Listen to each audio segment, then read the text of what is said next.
A paz do Senhor, povo de Deus, louvado seja o nome do Senhor Jesus Cristo, mais um Desperta Crente. Receba essa poderosa palavra hoje, 13 de fevereiro de 2023. Amém? Mais um Desperta Crente, Deus é fiel. Louvado seja Deus. O vídeo ontem parou, travou, aí eu tive que continuar o vídeo, depois eu tive que emendar ele, não sei se você viu, deu um espaçozinho no final, não deu pra ir todo. Foi porque foi uma batalha ontem, eu não baixava o aplicativo, minha filha tinha que mexer. E aí a gente conseguiu enviar daquela forma, mas eu creio que foi edificante para a glória do nome do Senhor. Amém? Mas conseguimos, porque Deus é fiel. Amém? Vamos lá então. Deus é bom. Capítulo 6 da carta de Paulo aos Coríntios. Amém? Paulo agora vai tratar uma situação que estava acontecendo na igreja. O crente não deve buscar juízo pagão. Então aqui é a epígrafe que está falando do capítulo 6, que o crente não deve buscar juízo pagão. Né? Há situações na igreja que não precisa ser levado a juízo humano. Então nós vamos entender o contexto de Coríntios primeiro, para a gente entender o porquê que Paulo está dizendo que as situações que estavam saindo da igreja para os tribunais ali pagões, para os tribunais naquele tempo, não poderia estar acontecendo aquelas situações. No capítulo 6, Paulo fala assim no verso 1: atreve-se alguém entre vós quando há litígio de um contra o outro, levar o caso para julgamento. Eu tô meio ruim da garganta, tá difícil para ficar concentrado. Vou voltar e vou ler de novo esse versículo para você entender melhor. Atreva-se alguém entre vós quando há litígio de um contra o outro, levar o caso para ser julgado julgado por pessoas pagãs e não pelos próprios santos. Paulo faz essa pergunta: se por acaso, quando havia litígio, né, em alguma área ali, um contra o outro, não tinha ninguém, né, que pudesse intervir na situação, teria mesmo que levar para a justiça pagã lá fora? Ou desconheceis que os santos julgarão o mundo todo? Paulo continua falando no verso 2. E se o mundo será julgado por vós, como sois incompetentes para julgar assuntos de tão menor importância? Olha só, Paulo está trazendo algo muito sério. Paulo está dizendo para os irmãos: será que vocês são incompetentes? Sabendo que a igreja de Cristo julgará o mundo, julgará aqueles que rejeitaram a Deus. Apocalipse capítulo 20, verso 11 diante, a palavra de Deus nos diz que o Senhor estará sentado no seu alto sublime trono, aquele trono branco grande, e julgará todas as nações. Ali julgará os ímpios, idólatras, aqueles que negaram a Deus, aqueles que preferiram ficar na baderna desse mundo, aqueles que estavam na prática na prática homofetiva, mulher com mulher, homem com homem. Ali estarão todos aqueles que não quiseram a reconciliação com Deus, que não quiseram a Jesus. E Paulo está dizendo: será que vocês não entenderam ainda que vocês, a igreja de Deus, julgará o mundo? E vocês não têm condição de resolver uma situação dentro da igreja? Havia uma situação acontecendo naquela igreja. A Bíblia não dá o texto, mas eu estou estudando o contexto de Coríntios. Havia dois irmãos que estavam em discussões, em briga dentro da igreja, por alguma área da sua vida. Estudando um pouco mais, a gente vai entender que haveria ser um irmão defraudando o outro. Como assim? Talvez por um valor muito alto em dinheiro, por a venda de alguma coisa, ou por ser parceiro de alguma coisa, ou por ter algum trabalho junto um com o outro, e ali um estava defraudando o outro, tirando vantagem um do outro. E nós sabemos que existe esse tipo de pessoas, e a maioria dessas pessoas, muitas delas estão escondidas dentro da casa de Deus. Então havia essa situação: um irmão estava defraudando o outro, e o outro queria justiça. Então ele não estava achando justiça dentro da igreja, eles não estavam achando justiça pela liderança da igreja de Coríntios. O que eles fizeram?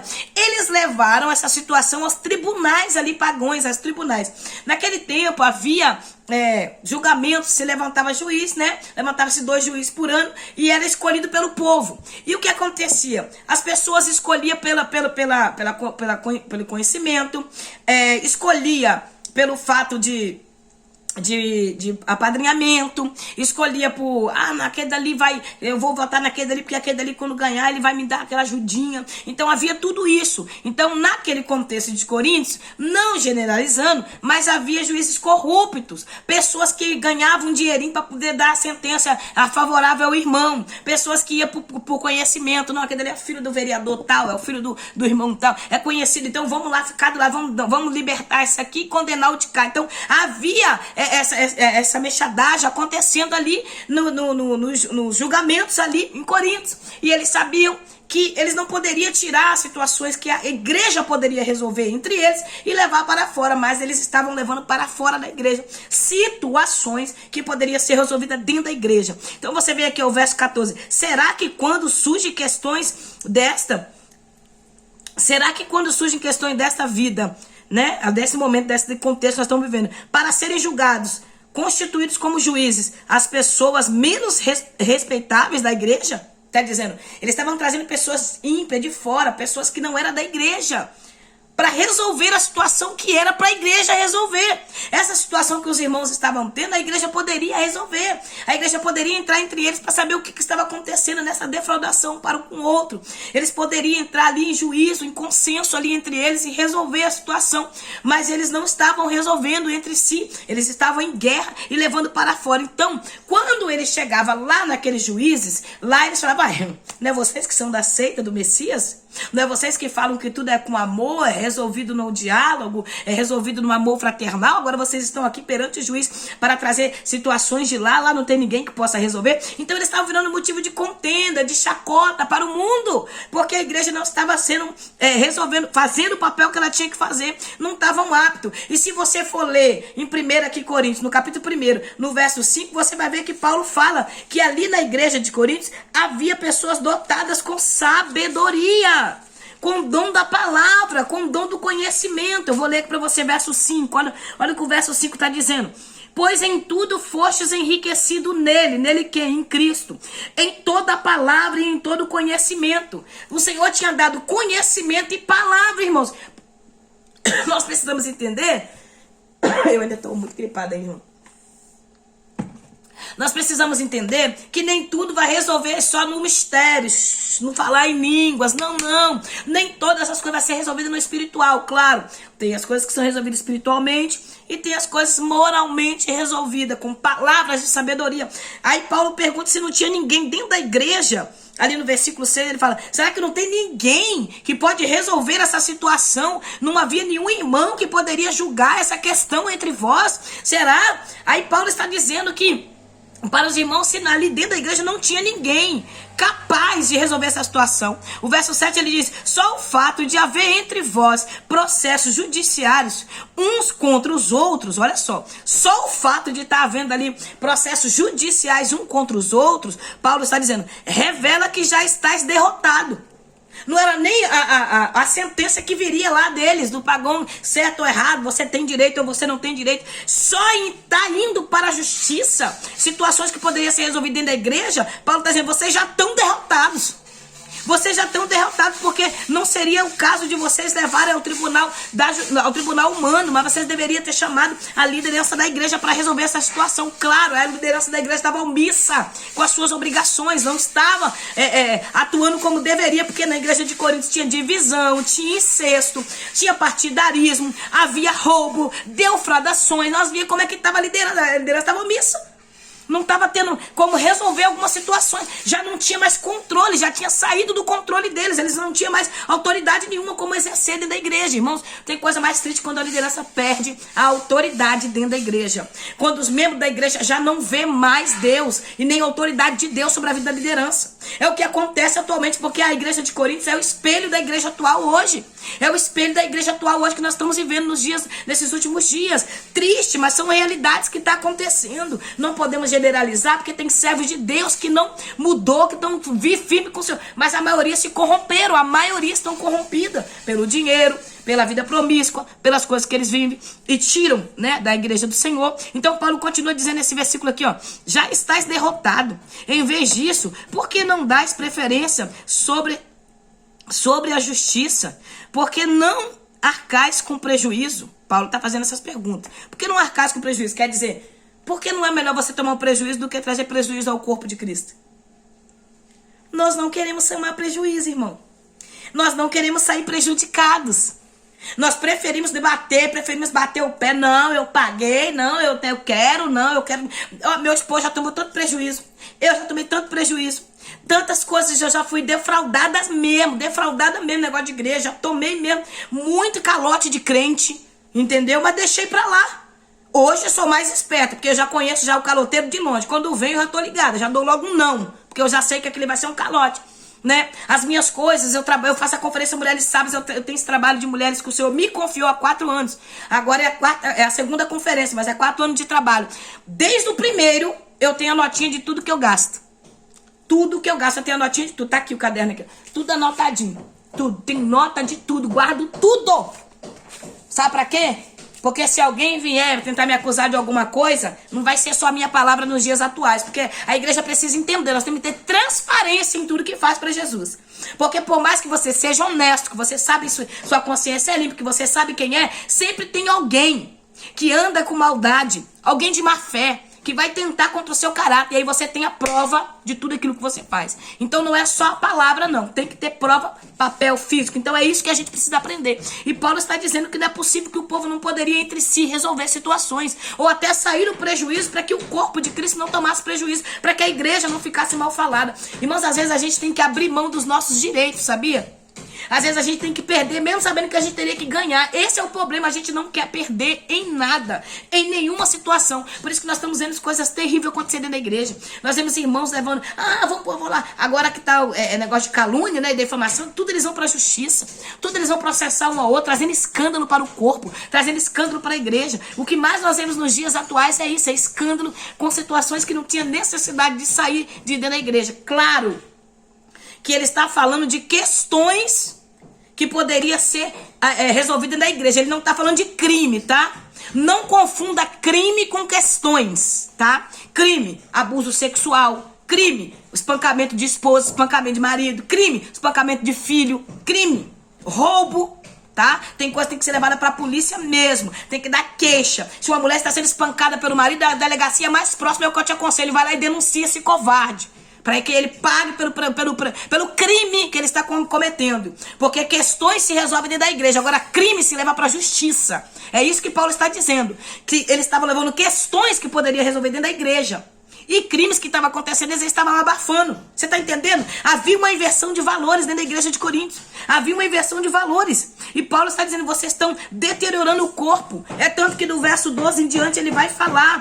No verso 15 ele diz, não sabeis que os vossos corpos são membros de Cristo?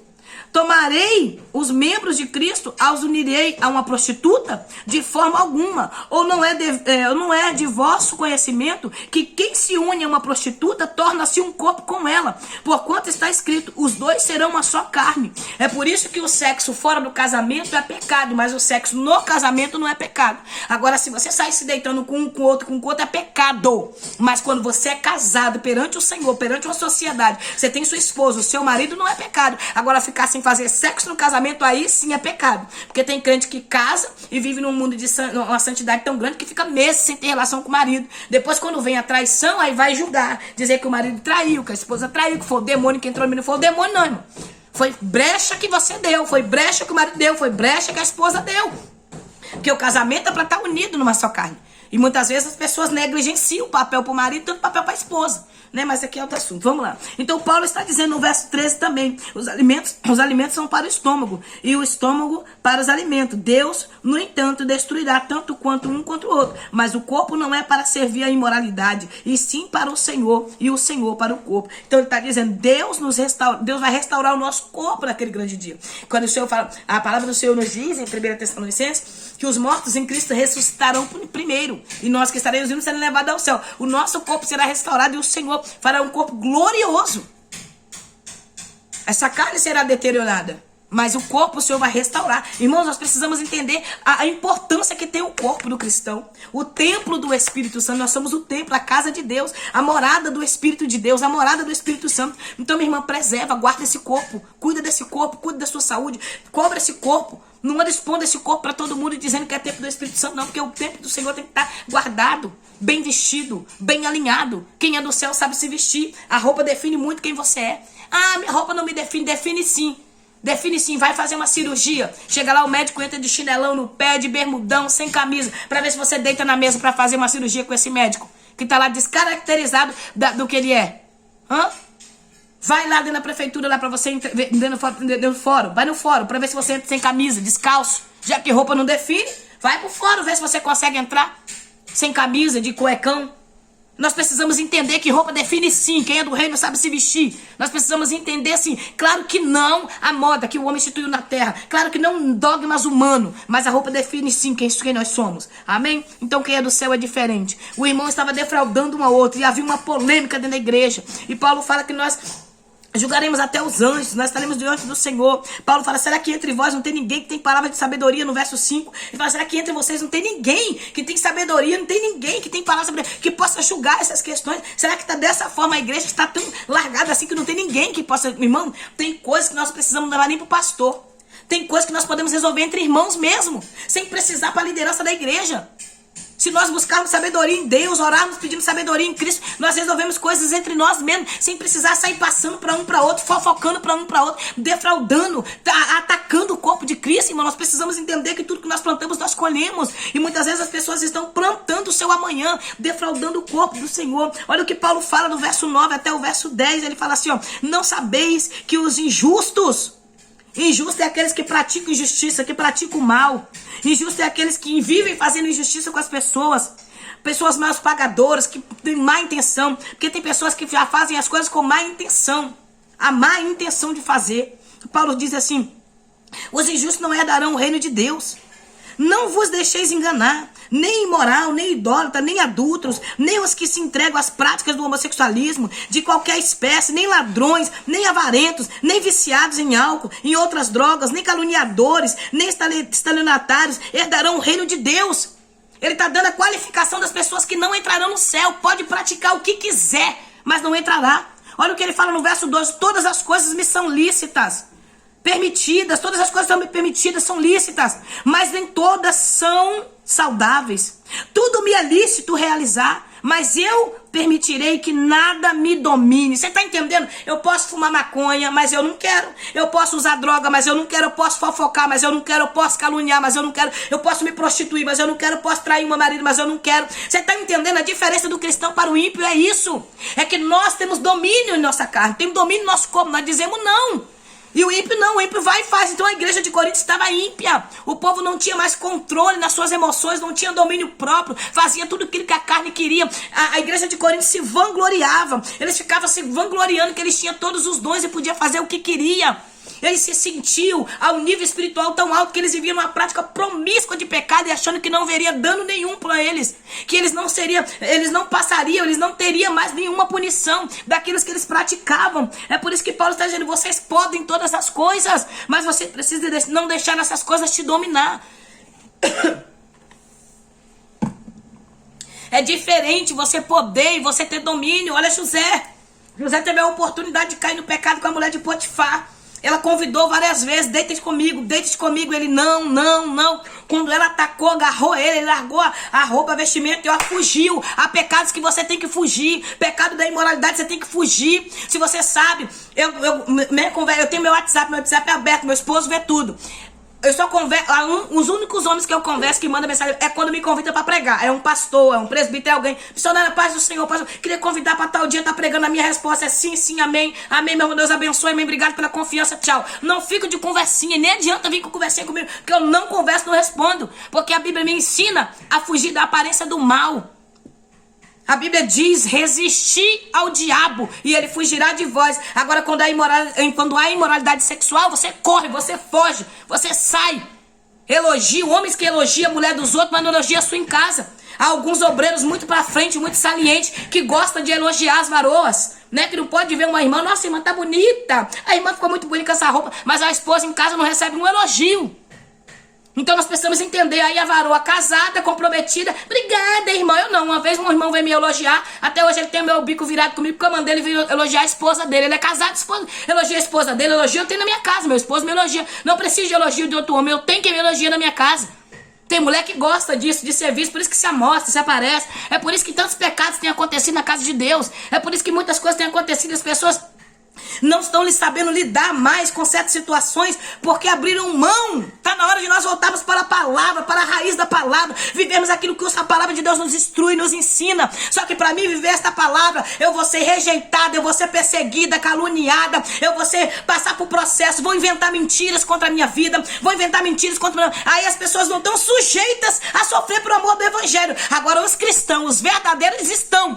Esses não se dobram, esses não se corrompem, esses não se importam com o que estão falando ou deixando de falar. Esses têm um alvo e o alvo é o céu. Então se você é esse, irmã, se você é esse remanescente, permaneça firme com Jesus. Amém? Há coisas que nós precisamos resolver entre nós, há coisas que nós precisamos resolver entre os pastores, mas há coisas que serão levadas para a justiça sim. E quais são essas coisas? Crime é levado para a justiça, mas questões de igreja se resolvem na igreja. Para de ficar sabendo da vida da irmã e sair passando fofoca pro outro. Para de ficar falando das situações que tá sabendo e vai passando um para o outro. Claro que tem Penina dentro da igreja. Penina é terrível, irmão. Penina, ela tá ali mesmo para fazer o estrago mesmo. Há Corá adotando dentro da igreja. Há sim os invejosos, caluniadores, ciumentos. Há pessoas que estão ali somente para atrapalhar a obra de Deus. Mas essas pessoas estarão diante de Deus e prestarão contas das suas obras. 1 Coríntios aqui, no capítulo 4, versículo 14, 13, verso 14, vai falar: o Senhor está vindo com um galardão para dar cada um segundo as suas obras.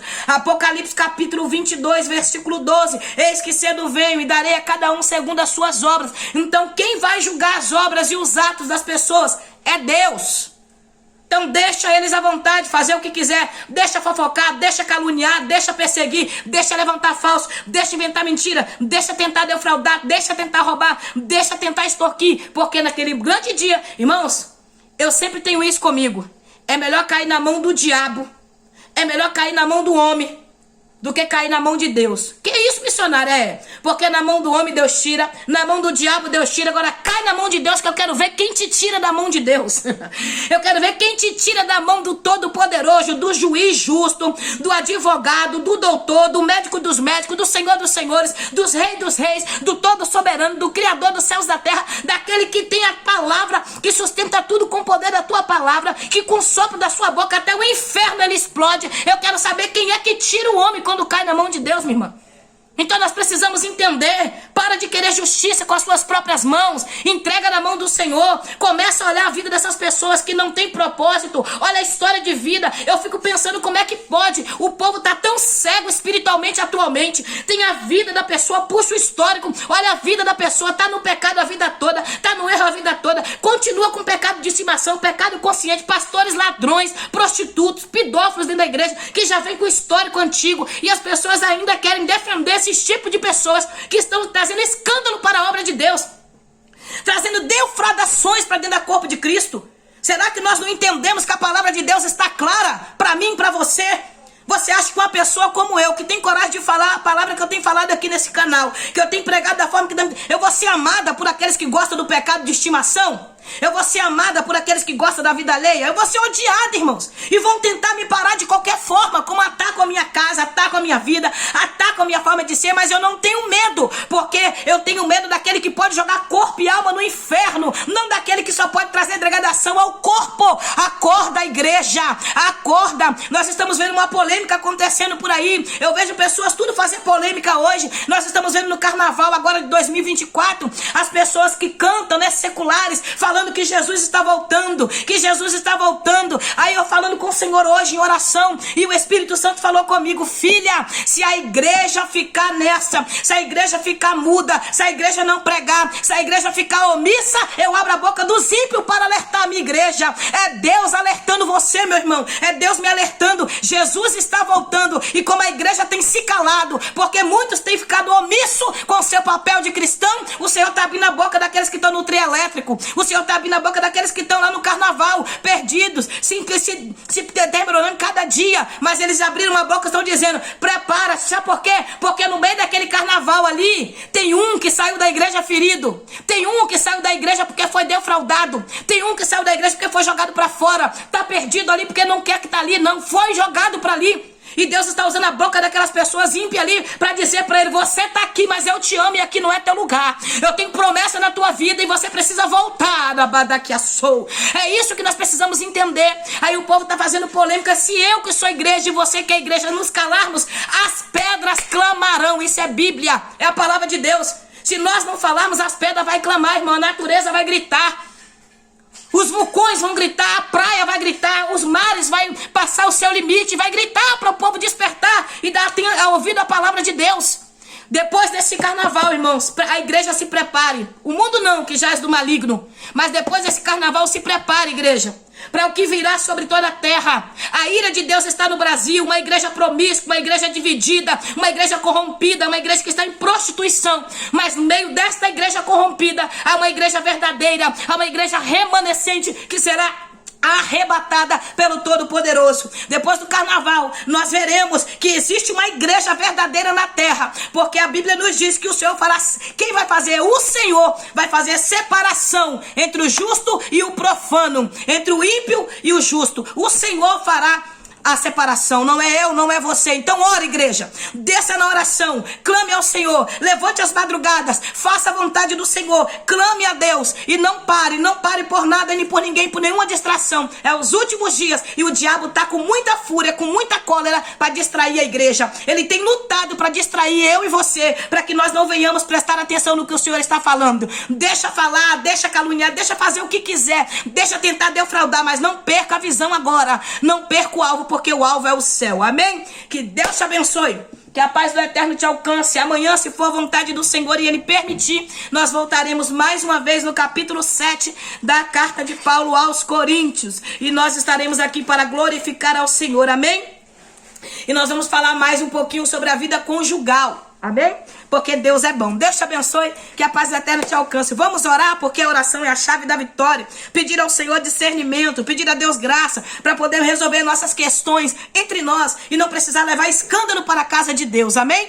Pai, neste momento eu quero orar ao Senhor te pedindo sabedoria que vem do alto, sabedoria que só o Senhor pode dar. Meu Deus, eu me coloco nas tuas mãos mais uma vez. Eu não fui arrancada desse mundo de perdição, desse mundo de prostituição, para brincar com a tua palavra. O Senhor conhece a sinceridade do meu coração. O Senhor conhece a sinceridade do coração da minha irmã e do meu irmão, que tem acompanhado esses vídeos, que tem aqui junto comigo. E nós oramos agora, Pai, unidos como igreja do Senhor. Nos fortalece, nos encoraja a resolver nossas questões entre nós, para que não venha trazer defraudação, para que não venha, Senhor, tentar deteriorar o corpo, para que não venha trazer para dentro da igreja escândalos, ó Pai, mas que nós venhamos colocar a nossa vida no altar. Santifica a nossa boca, santifica nossas ações, santifica-nos pela tua palavra. Não nos deixa perder o controle, nos dê domínio próprio, nos faça pessoas equilibradas, pessoas, ó Pai, que não se entrega, Senhor, às ciladas de Satanás e que não ouve a voz do maligno, mas ouve a voz do Eterno. E nas tuas mãos nós nos colocamos. Nos ajuda a ter sabedoria, ó Pai, sabedoria que vem do céu, sabedoria que vem do Senhor, porque, Pai, Senhor, as coisas só deixam o céu quando algo deixa a terra. Quando as nossas orações, ó Pai, não está, Senhor, interrompida, não está, Senhor, Senhor, comprometida. O Senhor recebe essa oração e o Senhor a responde. Por isso nos ajuda a ter um coração limpo, uma mente limpa, para que o Senhor possa receber as nossas orações e, Senhor, a resposta deixar o céu e vir até a terra, no nome de Jesus. Assim eu te apresento neste momento, clamando a tua graça, clamando a tua misericórdia, no nome de Jesus. Amém. Que Deus te abençoe. Nunca esqueça, irmãos, para algo deixar o céu, eu tenho um livro aqui, até te indico comprar ele. 1001 frases de saber, 1001 chaves de sabedoria. Uma amiga minha, Daiane, que me indicou, eu comprei, muito maravilhoso esse livro. E nesse livro tem escrito essa frase: nada deixa o céu se antes algo deixar a terra. Você só recebe resposta do céu quando a sua oração deixa a terra, atravessa o primeiro céu, o terceiro céu e entra no céu. E o Senhor responde. Se a sua oração está comprometida, não tem como Deus responder. Como assim, missionário? Está comprometida na fofoca, está comprometida na calúnia, está comprometida com o ódio da mãe, do pai, do irmão, do pastor. Se você está com falta de perdão no coração, a sua oração está comprometida. Não deixe nada comprometer a sua adoração. Não, o diabo está com tanta fúria, porque da conferência de mulheres que eu estou fazendo, que ele tem levantado pessoas de tudo quanto é lado para me atacar, para ver se eu fico com o coração em mágoa, para ver se eu fico com raiva, para ver se eu fico com a minha adoração oração interrompida, mas está repreendido no nome de Jesus, porque no meu coração só vai entrar o amor de Deus. Então faça isso, não deixa nada interromper a sua oração. Que Deus te abençoe, que a paz do Eterno te alcance para a glória de Deus. Eu tô suando muito assim, irmão, porque eu tô dando febre e eu creio que tá saindo tudo para fora em nome de Jesus. Deus abençoe, que a paz do Eterno te alcance para a glória de Deus.